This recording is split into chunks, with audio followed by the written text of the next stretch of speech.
Hello, beautiful souls. Thank you so much for joining us for yet another episode of the Pet Lovers Summit. Today, I have the beautiful bonus speaker, Iena SpiritWalker, and today's episode is called Creating a Healthy Soundscape for Your Pet. Iena, welcome. It is such an honor to be here. Thank you so much for having me. I love being part of this. I don't think everybody realizes what a treat they're about to experience right now, but I know. So Iena, why don't you start off by telling us a little bit about your work and how long you've been doing it? How did you come to learn about this soundscape magic that you perform? Well, I often say that my Juilliard degree has gone to the dogs, and I couldn't be more thrilled. I did not go to Juilliard to learn how to play music for dogs, but I can't imagine anything more satisfying than using my music talents to help improve the lives of pets. I started this. I came to an idea about creating music for dogs in 2003. At the time, I owned a music school professionally, and I was a volunteer puppy raiser for Guide Dogs for the Blind.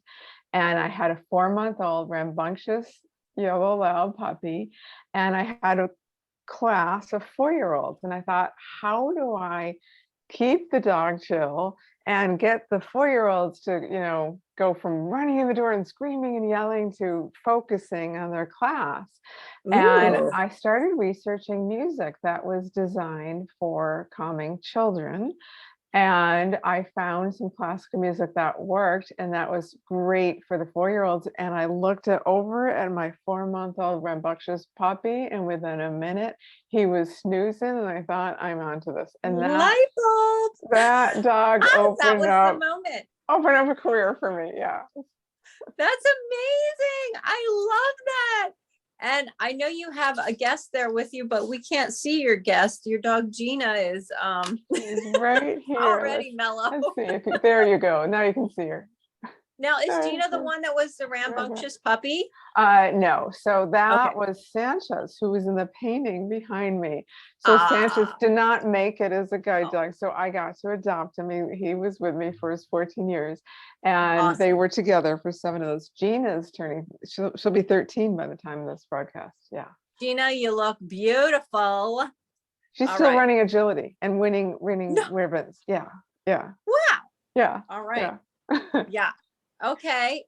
I have so many questions, and also I'm so excited just to talk more to you about the niche that you carved out for yourself, because it truly is something in my world. It's something that the universe guided you to. Exactly. That's my language, and I hope that other people. It's my language also. Yeah. Okay. Yes. You can't I couldn't have made this up. I could have said, I want to create this profession of being a pet calming maestro. I just made it up. But I made it up by paying attention to what life was bringing me. And yes. I just think there's many rewards when people pay attention to things in their life that you just can't make up. They're better than anything you could dream of. And I found you through, I guess it was a book you helped. Gosh, I almost used the word orchestrate, but that's for a book. But Through a Dog's Ear, correct? So that was the company that I co-founded in 2008 and was with for 10 years. And we created 16 albums for dogs and cats by the time I left that company in 2008. And when my non-compete was over, I started my own company, which is My Zen Pet. And my Zen Pet. Yep, My Zen Pet, singular. And then Dog Gone Calm is my first album with that company. That's amazing. I love that. So Iena, tell us, how can we create a healthy soundscape for our pets? That is such a great question. It's one of my favorite things to guide pet lovers on. So we live in a society that every year gets more and more sound, all the electronic sounds, all the beeps, all the appliances. We've almost become immune to them because there are so many of them. Yes. And I invite the listeners, the viewers, to take a sound survey of their pet household. Sit in the middle of the house, sit in the sofa with your pets in your lap if you'd like, and just make a note of what sounds do you hear both inside your house and outside your house. Now, dogs hear, human hearing at the most is about 20 hertz, and I won't go into the details of that, but dogs are about 45 and dogs are about 40 and cats are about 65. So dogs hear farther distances than we hear. Cats hear twice as far as dogs, and also their frequency is higher. So Okay. things that you may not notice, one is because you know where it's coming from. So dogs are always trying to orient the sound. Where is it coming from? Is it safe? Do I need to protect us? And they're always trying to find that source of that information. So let's say there's a buzzing. So many appliances have these Oh, yes. sounds Me that can be too. turned off. So like, let's use an example of a washing machine, and the clothes, there makes a buzzing sound when the clothes are dry. Well, the dryer's in the garage, and someone might say, oh my goodness, my dog is afraid of going in the garage. Well, your dog probably may not be afraid of the garage, might be afraid of the sounds in the garage, which is a buzzing he heard when he was walking by one time, and he Right. associates he doesn't know whether that's a safe sound. So I Mhm. invite people to really take a sound survey and take back control of the sounds. What electronic devices can you diminish those beeps? And there's a lot of them we can turn off altogether. Notifications. Yes. I don't ever have notifications Me on. neither. My phone's always on silent. It drives me crazy. And the same with appliances. There are a lot of appliances that we can, the dishwasher tells you when the dishes are dry. Do you really need to know? Because it's gonna create a beep. So I know even the subtlest of sounds. When I had the two dogs, Gina and Sanchez, Yeah. together, and I bought my first electric, when water kettles that boil water got so popular, and it makes a little beep. And the first time I brought it home, they're in their dog beds and their ears perked up, and they're trying to find out, is this safe? The second day, they didn't perk up theirs, or they didn't lift their heads, but their ears still perked up. They listened. Third day, I was like, everything's safe, it's all good, I don't need to pay attention. But dogs are always trying to find that out. So what can we do to help them? So those are Yes. the sounds that are in your control that you can help with. And also just Mhm. noticing motorcycles outside. We're going into thunderstorm season, and fireworks, is coming up, and it's a lot of things you can do around that as well. But take Mhm. control over the sounds you can. Love that. Love that. Yeah, I know exactly what you're talking about, and I'm actually staying with my folks right now, and my father's a little hard of, well, he's a lot hard of hearing, and so all the volumes are up. But I had adrenal gland failure in my 20s. I'm 50 now, and so because of that, I'm still really sensitive to noise, and I notice all these little. There's some television shows that have like a beep beep beep beep through the whole show. If you pause it, it stops, and I'm always wondering, like, gosh, I hope my hope my kitties are okay, because I'm not happy with it, that's for sure. I can totally relate. As I mature, I'm just more sensitive to sounds. It used to be, I Hmm. live in the country. There's no sounds out here. I have cows and horses as neighbors. And when I go, Yes. even in like a regular suburban neighborhood, and I'm not talking about a city, I'm talking about suburbs. Hmm. Oh my God, the sounds just kind of drive me crazy. Right, and I think a lot of people, like you said, are desensitized to it just because it's part of their world. Yeah. And the more that it is ultimately better for humans as well, but certainly, um, I love how caring for our pets helps us care for ourselves better also. Exactly. Yeah. I like to think, I hope in my lifetime that I see a day where what we now associate, we know the dangers of secondhand smoke. I hope someday Yes. we're able to see the Oh, dangers of secondhand sound, because oh it's my it's gosh. very taxing on our nervous systems, Hmm. whether it's, think how much our dogs and our cats hear so much more than we hear, and they don't know, they can't ask, is that an appliance? Is it safe? So I think it's our Hmm. job as loving pet caretakers to really be responsible. They don't have the choice of, oh, I'm going to go shut off the TV now. You know, dogs, Yeah. particularly dogs, love to be near us. So you might have a family where your teenagers playing rap in one room and your husband's watching football in another, and you're in the middle watching your favorite, you know, Apple TV show, and your dog will put himself in the middle of all of that to compromise his health to be near you. That's why we Yeah. love them. So it's Mhm. our responsibility to take care of their sound environment and create a healthy sound environment for them. I love that. And I really appreciate that you're bringing this up and prompting people to think about how their environment really affects their pets on a bigger level, especially through sound. Right. Exactly. Exactly. Sweet. I Well, also think so. Well, there's research, and then there's also what I believe. So there's research in 2020. You're probably familiar with the study that over 70, I think it was 72.5% of dogs exhibit anxiety issues. And wow. of that 72.5%, I think it was about 46% of them showed sound phobias or sound sensitivities.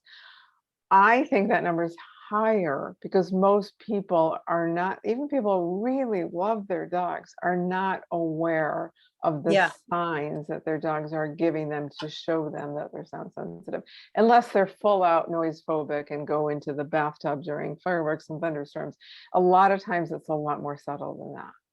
totally. Yeah, absolutely. Yeah, that's amazing. And 72%, that's huge. Well, when I started this, when I came up with the idea for music for dogs, music for pet Hmm. stress in 2003, the numbers were not 72%. It was 1 out of every 7. And Whoa. those numbers are low. And the reason why is because those are only researched numbers of people who have sought treatment for their dog's anxiety issues. If you don't know your dog has anxiety, you're not going to get treatment. Right, right. Absolutely.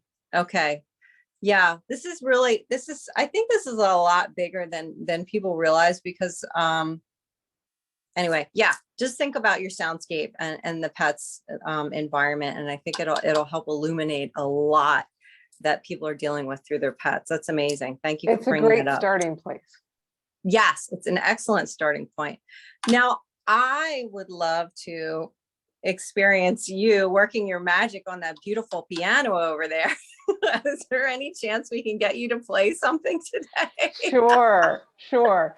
So I'm going to play something with my left hand only. There's Ooh, 3 reasons I play music with left hand only. One is because 5 years ago I injured my right hand so badly when I fell and I had 7 fractures that I didn't have use of my hand for right hand for wow. 2 years. I'm doing great. I'm playing music with full concerts with 2 hands, so all that's great. But when I had that happen, I remembered the research that lower frequencies calm the canine nervous system.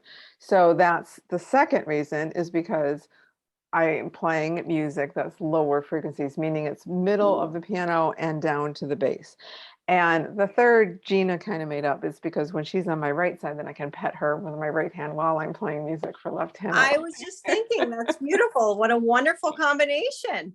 So that's the third. So before I play this piece for left hand only, I just think about how you use your voice at home. So all the viewers, really think about with your dogs, if it's nighttime, let's say, and you're saying, good night, good girl, you instinctively go to a lower voice, what in musical terms, what we call long legato sounds. That's just Yes. instinctively what we do. If your dog is about to cross the street and you see a car coming, the last thing you do is long legato low sounds. You're going to go into high pitch, high frequency, short staccato. Gina, here. You know, you're going to get to do something that whistles, you know, Mhm. something that gets their attention. That charges the canine nervous system. What I'm about to play for you discharges the canine nervous system because it's lower frequencies, it's long legato lines. It's a piece you may recognize the melody on. It's a famous Vivaldi piece from Four Seasons, which is a concerto for violin plus strings. So in the concerto, it's so beautiful. It's one of my favorite pieces as it's originally written. But think about violin. It's a high frequency instrument. Right. And again, your dog wants to be near you. So if you're a violinist, your dog will probably hang by your side. But if you have a choice of lower frequency instruments, I would suggest going with piano, cello, harp, some guitar, something that has access to the lower frequencies. So this is my own arrangement of the Vivaldi, the slow movement, the Largo from the Winter Movement of Four Seasons, played with my left hand only. Nice.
Oh, that was so beautiful. Thank you. Did you hear Gina snoring here? No, I didn't. She's I did snoring. like how you just like stroked Gina after you were done, like, okay, even though, you know, she was not on your right side. Yeah. She still got a pet afterwards. She's a good girl. I love that. Thank you so much. Okay. And I know how I felt when I heard that too, because certainly this isn't, I'm assuming it isn't just for dogs. It's for all pets and humans as well. This is for both ends of the leash. Your dog, your dog will feel your energy. So that is the theme for my podcast, My Zen Pet podcast. It's the opening song on my album, Dog Gone Calm Volume 1. I invite your viewers to create a ritual, listen together. Nighttime, bedtime's a great time because it really like turn off all other technology and you can stream this music and just listen together and create a ritual around it. It's often veterinary prescribed in that manner, 30 minutes a day, to help not only your dog, but you. And also, in addition to helping dogs with noise sensitivities and noise phobias, it can also prevent noise sensitivities and noise phobias as well, because a Wow. lot of dogs, including mine, when they're younger, they're just fine. But as they mature, they develop noise and other, anxiety issues that they didn't have when they were younger. Oh my gosh. I love the vet prescribed 30 minutes a day. And again, just I have a background in trauma work and with people and animals. But I know like it's really important for humans as well to just unplug and take time for themselves and read, turn all the blue light, the blue screens off, the computer and all that Exactly. stuff. So again, there's that mirror about us taking better care of ourselves by taking care of our pets. I love that. Well, that's partly why they're here, is to remind us Yes, to take care they of are. ourselves. They Right. have a big mission. I really appreciate them Right. all. Right. I have a question, and I don't know if this is too much of a side note, but it's actually piggybacks on what you were saying just before you played the piano. You were talking about different registers, high notes versus low notes, and you were saying the lower notes calm them and the higher notes charge them.